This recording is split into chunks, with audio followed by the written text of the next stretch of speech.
Josh, thank you so much for joining Self Work listeners today. I'm more than pleased and honored to have you on. You're kind of a different kind of guest for me, so I'm really happy to have you.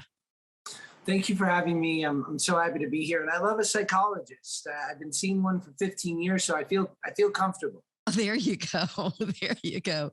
Well, I often tell people that I'm a therapist because I got really good therapy. I got some bad therapy, but I got mostly good therapy. So I was actually a professional vocalist in my 20s and took me 9 years to to finish closing at the Fairmont Hotel in Dallas to seeing my first patient as a psychologist. So it's been an interesting life.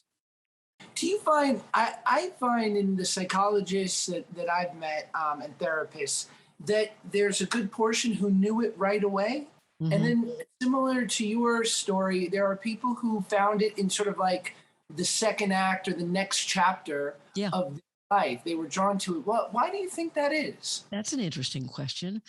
Um, I can only answer for me. Singing was my dream, and I wanted to sing. I wanted to be a musician, professional musician, and that was my passion. And what I learned, and actually, Ashley Stahl has written a book about this called U-Turn, and she says many times your passion is not what you should do for a living. What you should do for a living should be the natural. It just should reflect your natural traits, the things that come to you effortlessly. And Mm. I think that, although I loved music, I just really what came to me much more easily was curiosity in people. I wasn't really an extrovert. So, me up on stage trying to entertain, I'd love to sing, but I didn't really like to entertain. I was good at theater, but not on stage, as an entertainer. So anyway, that's my story. That's a great, I love that quote you mentioned because it makes a lot of sense. This idea of like I think Scott Galloway, who's a marketing professor at NYU, talks about, what is your superpower? Like, what is intrinsically something that you are great at that you could in turn make a living doing? Yeah. Yeah. Well, and I think you quote him in the book too. Yeah. Yeah, Yeah. That's right. Well, okay. So enough of my own history. Thanks for sure. asking me questions. I was talking to someone yesterday about interviewing you today, and she said, "Well, in 2 sentences, how would you describe the book?" And I thought I'm going to ask him that. In 2 sentences, how would you describe the book? Wow. I guess I would call it a self help book hiding as a memoir. And then the second line would be views from the halfway point. Oh, I love that. Yeah, because you're not 77, you're in your 30s, right? Yeah. Yeah, right. Oh, I like that. Views from the midpoint. Well, my first thing that I wrote down, I said that it was my first point was there was early, I can't read my own handwriting, that it was early, what? Oh, unrecognized, early, unrecognized trauma, because you say in the book, you don't miss what you don't have. And you were talking about your dad who left. Um, what do you think about that now, having grown from when you first said that your dad not being a part of your life was something you didn't miss because you didn't have it? What do you think about that now? Because I hear that a lot from people. I think it's a really good assessment. I think I figured that if it was hard enough navigating life with friends who had dads, feeling left out, feeling so painfully different, that that was the way that I was paying for not having a dad. Mm-hmm. So in theory, it wasn't about mourning the lack of the relationship, but Mm-hmm. more about dealing with sort of the crap and the difficulty that came with just him being absent. And I know it might sound like the same thing, but it really wasn't. It wasn't about the man. And I say this in the book a few times. It was more about me being frustrated with my lot in life. Mm-hmm. That it just seemed that at every turn, I was having a much different experience than my friends. And to your point, I didn't realize until he passed away. And I really started to mourn this man that I never knew, I want to that talk I about that. did have to deal with that. Mm-hmm. Yeah, the second thing I said was it kind of mimics yours. It's a story of a young man who created himself to be someone that met other people's expectations to someone who didn't need a facade and would fit his own expectations. I think that's right. I mean, and I wonder how much that just played into the desire in which to feel maybe not bulletproof or Teflon, but just to be okay. Hmm. Because maybe it was ingrained in me from really early on that if this guy left, 50% of my parental system left, Hmm. what's wrong with me? Sure. And probably it was this deep seated desire to be of value and to prove him wrong for leaving. Right. Right. In fact, I think when you were on the cusp of being a teenager, believe, and I don't have this quote written down, but you said something like the veil of childhood dropped. And I decided I didn't want to feel this way anymore. And boy, did you go about the business of steadily, steadfastly, consistently becoming a student of what you wanted to do. You know, that I have a quote here. I was used to walking into situations at a disadvantage, real or imagined, and I became a student. That's when you were on the Amanda show, and they hadn't cast you, or they had cast you, but they weren't you sat out for several episodes, and I Mm. was so struck by the determination that you had. Yes, I grew up as an overweight kid and then extremely overweight in my teen years. So Mhm. that's what instilled in me that line of I imagined people made a snap judgment about someone extremely overweight. They probably And did. yeah, and it was either there was some animus attached or it was just people, especially in the 90s, who were not emotionally evolved, who wanted to help, but were so stunted, they didn't even know how to articulate it. So they Right. would do it in a way that was very insensitive. And so um, I think I started to accrue these skills as these assets born out of a defense mechanism. And then two, as I said, yeah, I get cast in the show and I'm 13 years old, but I'm not, I'm not at the level everyone else was. But instead of resenting, the fact that they weren't utilizing me, I tried to become a student of all these people who are so much better than me.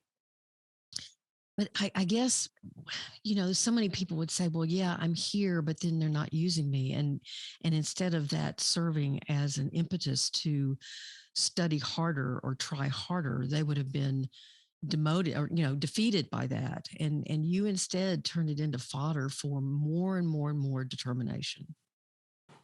And even at 35, where I feel like I've done a huge amount of growth and evolution, it's like even it's a 50-50 scenario in which half the time I feel like I walk into things and I feel extremely just sort of confident and uh, reassured by my ability.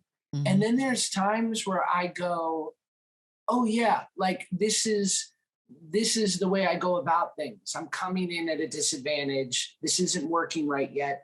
The only difference is at 35, I can recognize it and I don't let it take me into a neurotic spiral totally. I mean, we're all a work in progress, Yes, but aren't we? I don't become ultra reactive and start making it worse. I sort of accept like, that old familiar feeling Hmm. and I sometimes I can't believe still at 35 that I'm like, this is the way I felt at 13. It's just a little bit more matured.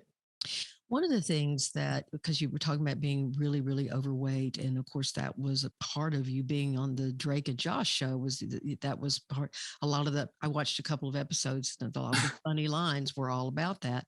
How did you handle that place that was so vulnerable for you, and yet it became part of this script that was going to be part of the funniness of it?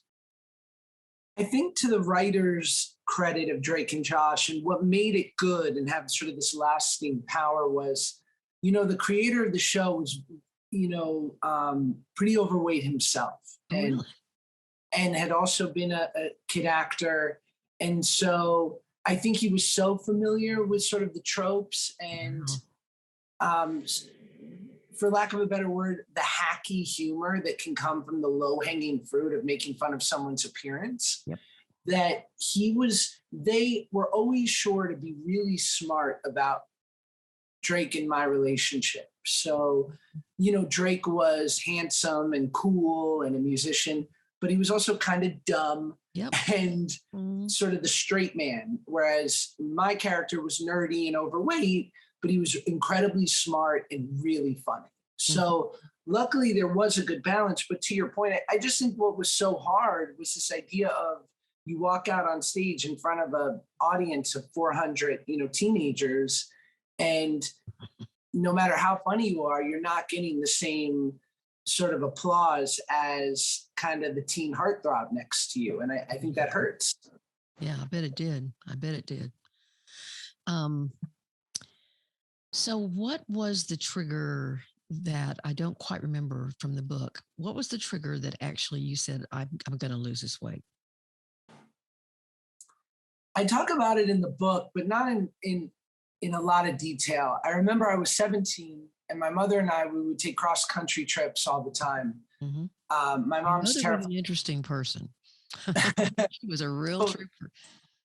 I mean, she's terrified of flying. I remember thinking throughout my life, like, of course we don't take planes. That would just be too normal for the Pecks. Yes. And we're driving, and I was just bloviating, espousing some vitriol about my, certain men in my life and how disappointing they were and how it rooted back to my father. And I remember my mom looked at me and said, "You're angry." She was your first apostle, you said. Yeah. I mean, she just cut right through it and kind of said, I am your mother and I'll always love you. But if you show this side of yourself to people in your life, they're not going to stick around. It's not an attractive quality, and you need to let go of this anger.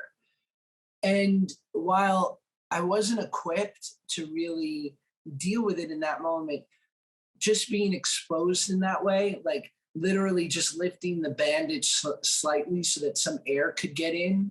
Yeah. Suddenly there was just a shift. And I remember that summer being in New York and being 300 pounds, I made a shift. I started walking more. I'd walk the streets of the city, started eating a little healthier, not like some 180 difference, but being more mindful.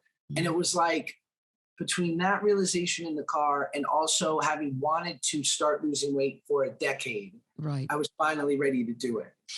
I mentioned the apostle, and that was one of my favorite things that I loved about the book. Can you explain Ben Kingsley?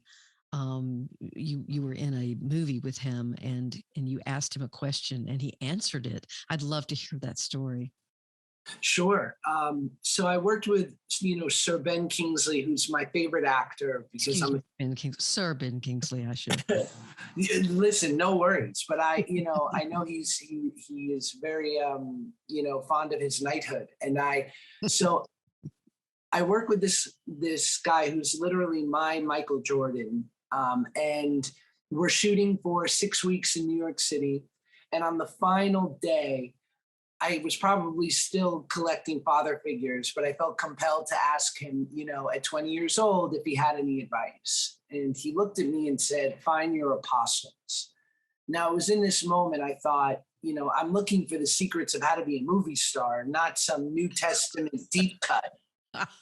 And he said, surround yourself with people who make you better, who you can celebrate with, and also help you through challenging times. And if you find yourself in a room with people who don't make you feel that way, leave immediately. And you also right then said, and sometimes those apostles are the people that will risk telling you something that you don't want to hear. Totally. And I would say a theme of apostles are them telling you something you couldn't have come to on your own because you would have come to it. And they have to be willing to hurt your feelings in an effort to do what's best for you. Right. I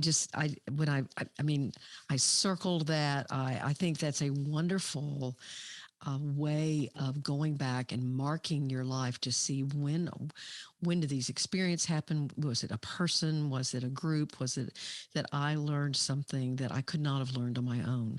And only because I opened up to that kind of connection was I able to really hear that. And certainly, like you say, it has to come along at the right time of your life that you're actually ready to hear it.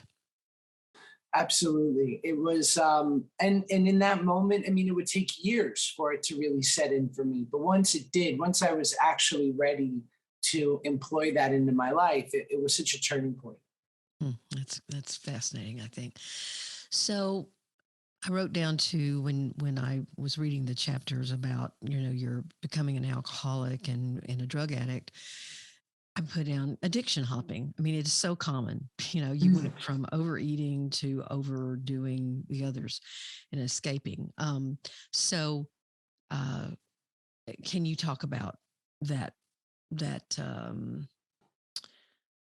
did you realize at the time that that's what you were doing, or it was just totally like didn't realize that? I mean, you would have been in therapy by then. If you've been in therapy for 15 years, you would have been in therapy by then, right?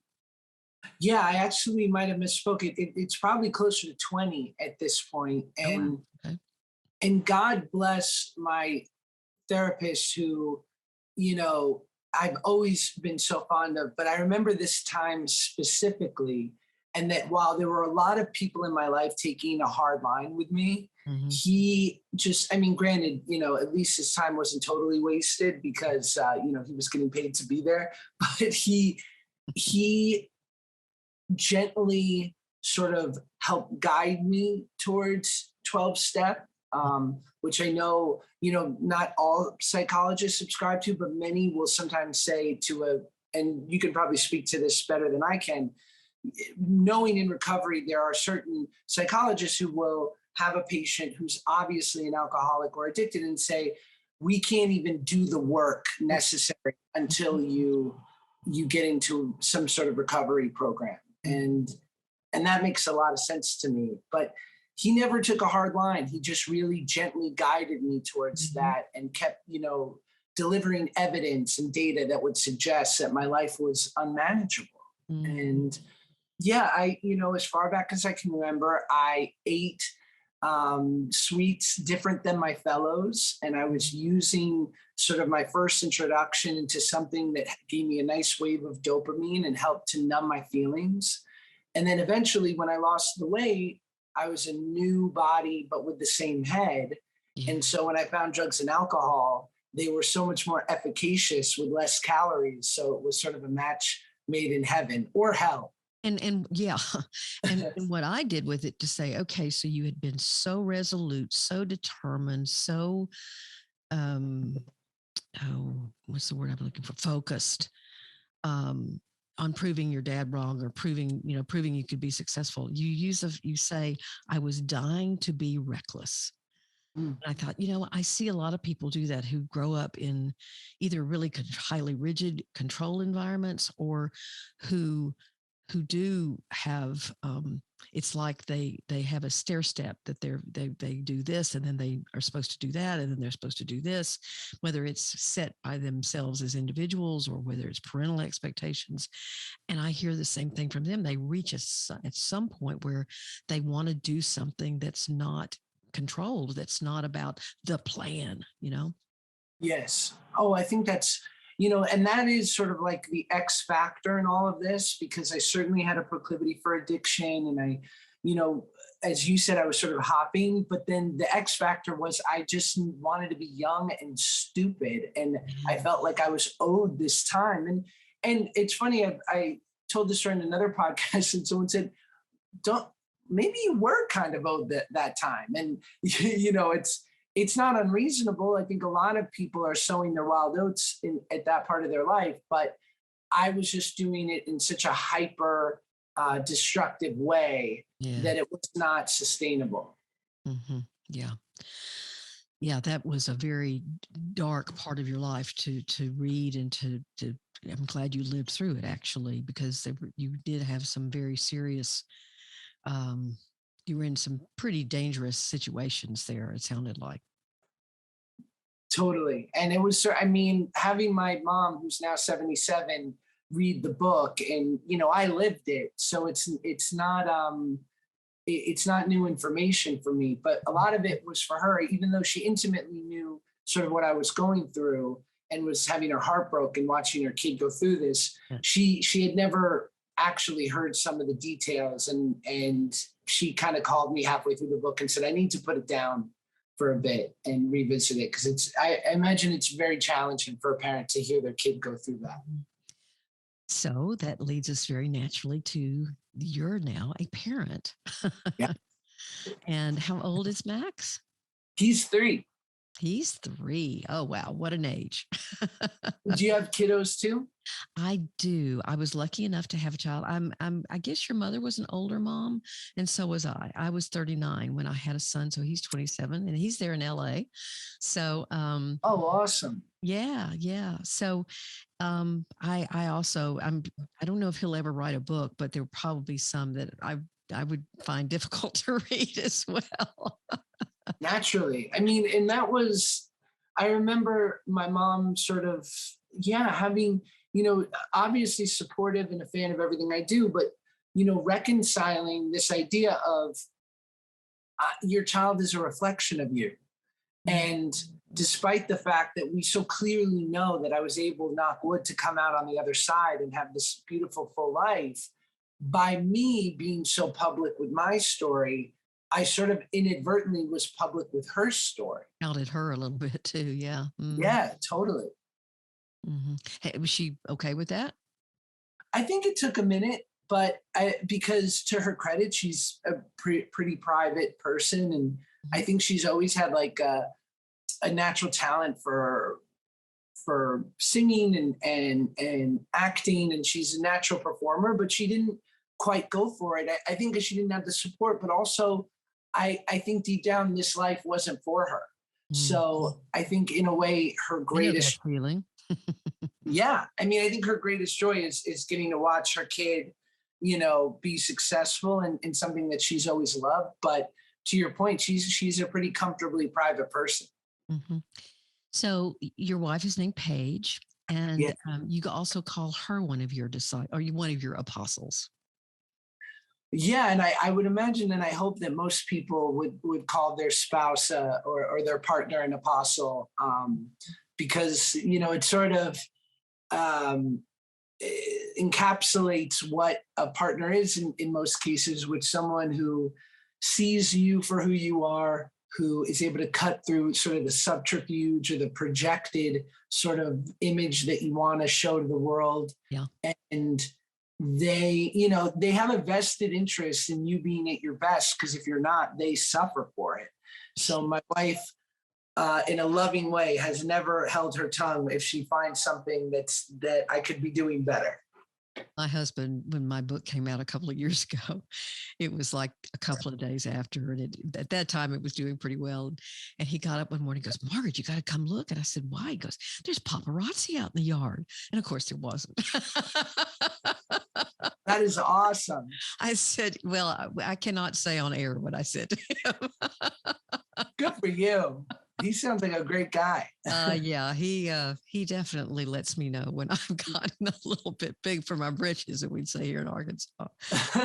Well, talk about a little bit about your experience with AA, because I believe that's another. There was a woman that you heard speak at AA, and she said, "What are you willing to let go of that stands between you and happiness?" And that was a apostolic kind of moment for you. Yeah, I've found a lot of my whole life has been changed because of 12-step, and it really works for me. There are other ways to get sober, but this just happens to be a way that worked for me and also for friends of mine. And, in my experience, it's just, there's, an old saying, like, there are no new ancient truths. The genius of the 12 steps is its packaging for me, that it can appeal to a guy like me and really break through. But, like many things that involve some sort of higher power, and it can be secular. It doesn't have to be, it's a higher power of your own understanding, which doesn't have to be faith-based. But I always say the thing I learned in 12-step is the same thing you learn if you were in a church or a synagogue, a mosque, from a great self-help book or from a great, therapist, which were just like these tenets of living, these ways in which to abide by the social contract that allow you to have, the byproduct is a good life. And that's, restraint of pen and tongue and gratitude, acceptance, surrender. If you want self-esteem, do esteemable acts. Yes, analysis, paralysis, help your fellow's boat to the other side and yours too will cross. Like, there's plenty of slogans, but the most annoying part is they're all pretty true. So yeah. There's a reason why there are a lot of people who are non-alcoholics that cite the Serenity Prayer, because it's just like you say, it's universal. Yeah, and a lot of when I'm I talk about this woman that I heard speak at a meeting, and I actually changed one word that she said, which was, "What are you willing to let go of that stands between you and sobriety?" Right? Okay. But I felt like, especially in a book about, in quotes, happiness, and for people who aren't in 12-step or don't have an issue with addiction, but just have an issue with life, it felt like happy was actually an appropriate substitution. Sure. But basically what she went on to say was, early on when we're working on ourselves, it's easy to let go of the glaring defects like anger and resentment, jealousy. We all want to get rid of that. But she's like, what about the deeper things, like the things that you think define you, like that job that you think you can't live without, or that relationship that you think defines you? Like, are you willing to let go of that in the interest of happiness? And it doesn't mean that you should go burn your whole life down. It just means that sometimes life reveals itself in ways that we could never have expected. And I remember thinking when I was listening to her, wow, she is so right. And then I thought, God, I hope that doesn't happen to me.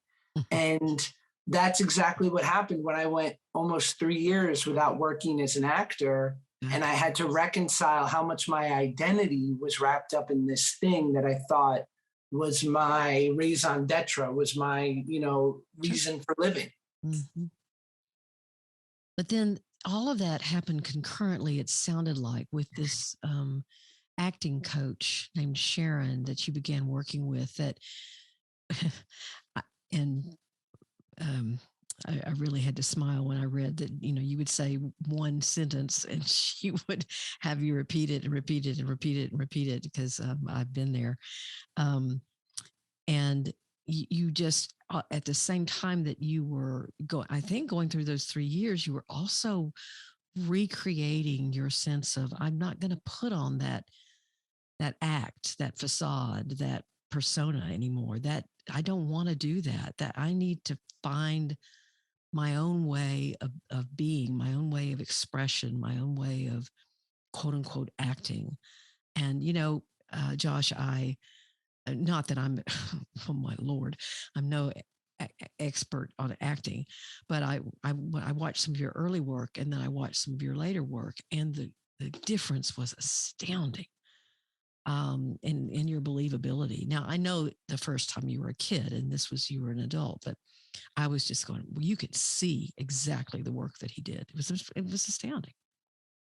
Well, I really appreciate it. And as a kid, I was sort of going off like a little bit of raw talent, and also just, my mom telling me to milk the joke. Sure, the bigger, the better. And it certainly worked for, very broad slapstick kids television, but it didn't really work anywhere else. And when I went through those 3 years of professional insecurity, what I knew was that if one day I had to let go of this thing I'd been working on since I was 10, I needed to know in my veins, in my bones, that I had done everything in my power, so that if I did eventually have to walk away, that there was no stone unturned. And a part of that was going back to acting class and looking at these bad habits I'd accrued, and really just sort of my lack of technique. And when I was referred to Sharon, it was sort of told to me like, Sharon is as close to what the original method acting was taught in the actor's studio in its heyday when greats like Pacino and Paul Newman and Sidney Poitier were there. So this is really like no holds barred. You're going to get a real education here. So, I completely leaned in, and while Sharon, didn't hold back, I knew, oh my gosh, the first day I came back from class, I was like breathless. Like I couldn't, because it felt like my entire facade had been shattered in an instant. But I was willing to do that. And I think a lot of people never quite give 100% of themselves to the thing they're going after, so that their heart has an out. And they can always say, well, it didn't work out, but had I really given it my everything, then it would. Exactly. Yeah. So I had to give it my everything, and the result was luckily really good, but it wasn't without, months of just feeling utterly lost. I'm going to hold up your book here because this will be on YouTube as well. So his happy people are annoying. I love the picture. And some of this on the back is really funny too. Winner, best author of this book, Mom. You're a really funny guy. Before we stop, I would love to talk about when you found out your father had died, and what that changed in you, and how you began to think of it differently. Totally. So I guess I'll talk to about the years sort of leading up to when he passed away, which I was about 26. At that time, I had been sober 3 or 4 years. I had lost over 100 pounds. My career was really up and down, but the data would suggest that, like, on some level, things are going to work out. And I had felt like I'd sort of become a man despite him. And I was resentful because he was also in his 80s by this point. Yes.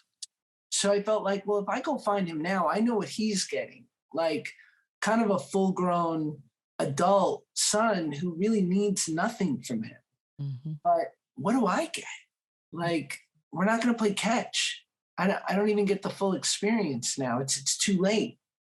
And then randomly one day, my mom and I were getting lunch, and I sort of told her, as I did every couple of months, that I was perhaps toying with the idea of going to see him. And she went home and Googled his name after, just curious, and his obituary came up. Oh. And she called and told me. And I remember, throughout much of my life, it always felt good because I knew he had another family. And I knew just through some Googling that what state or like what town he lived in. And it felt good to sort of have this like emotional grenade, that I could unleash on his life if I wanted to. Yeah. It was like powerful. And when he died, I was like, like he brought me into this world on his terms, and he left on his terms. You said that in the book. It's very powerful. So I basically started to mourn this guy that I never met. I say in the book, without all the requisite deli trays that come with a good Jewish funeral. And basically to sum it up, I wound up going on Facebook, finding my older siblings, and finding a treasure trove of pictures of my dad, which I'd never seen what he looked like. And I'm seeing him at bar mitzvahs and at weddings, and then these beautiful tributes to this guy when he passed. And I realized that he was the dad for them that I wanted him to be for me. But you never let them know that you knew, right? I never did. But I also knew that I couldn't be the arbiter of the ultimate right. Like what he did was not right to me. But that wasn't the only part of this man. Right. And it helped me to start to let go. And it's very significant that was not another reason to keep you angry, that he had gone out the way you wanted to go and all that kind of stuff, that you said, I started to mourn. And that's a wholly different choice. Wholly, WHOLY, maybe HOLY. But it's a wholly different choice than to say, so this is another reason why I'm going to carry around this, chip on my shoulder or whatever, that my dad never was there for me in under any circumstances. So I hope you're giving yourself credit for that. Maybe it was just time and you were ready, but that's really good. I appreciate it. Thank you. Mm-hmm, mm-hmm. So you've got some exciting things on your plate now. Maybe you should tell folks because I'm sure they're interested. Oh, sure. I've got a movie for Netflix coming out called 13 the Musical, coming out on August 12th. And my podcast, Male Models, that I love doing, and a couple other things in the works. But those are kind of the things in the next couple months. And what is Male Models all about? It's really just a hangout podcast with me and my good friend, Joe Volpes. And we talk about sort of pop culture and current events. And it's 30 minutes of comedy once a week. Oh, okay. Just having fun. It's great. Yeah. Have fun. That's wonderful. That's wonderful. So one more question. Sure. How do you think writing the book actually affected you or changed you in any way? I would say we all have our own shorthand that exists in our mind. Mm-hmm. And because we're so intimately familiar with the details of our lives, that it can be easy to sort of gloss over the nuance. And when you write things and you put things to paper, I think it can reveal certain things that you are not completely aware of. Mm-hmm. You know, there's a line in the book that I was like, the one you said it earlier, like being 12 years old and being broke with my mom, and that the veil of adolescence had fallen. Like, I don't think I'd ever articulated it that way. But when I look at it, I go, oh yeah, that's exactly how I felt. Or I talk about when I met my wife, and because of the work that I had done in recovery and with my shrink, and because of my mom and apostles in my life, I say I became someone worth loving. And then I follow that with, now you might say that everyone is worth loving, and that may be true, but not everyone is capable of attracting the kind of love they desire. Mm-hmm. And again, I had never articulated it that way, but it's true because my wife comes from a really healthy, secure place. And had she met me earlier in the book, around chapter 7 and 8, she probably would have gone running for the hills.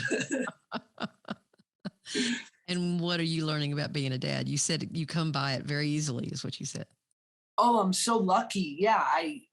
To me, being a parent's the only thing that's not overhyped in life. It actually lives up to the hype. Yeah, it does, doesn't it? Oh, it's the best. Except for that moment when they first come into the world and you look at this child and you go, oh my gosh, what have I done? He has so much power over me. Just, by moving or smiling or closing his eyes or whatever. And then there's this immediate sense of incredible gratitude and what an honor and what a privilege. So I'm glad you got to experience that as well. Oh, thank you so much. Thank you for being here at Self-Work. We really, really appreciate it. And I can't wait to see what else is going to come. And I will be following you and enjoying you, not only, now that it's not like what you said about being a child star, that people think they know you because they've watched you grow up. I don't feel like that. I still feel, obviously there's a lot of you I don't get, but it will be such fun to know this little bit about you and then see how else you grow. Oh, I so appreciate it. And I love chatting with you. And I can tell you're very good at what you do. I'm like, let me see if she needs any new patients. Well, sounds like you've got a pretty good therapist of your own. I like them. Well, thank you so very much. Take care. Thank you.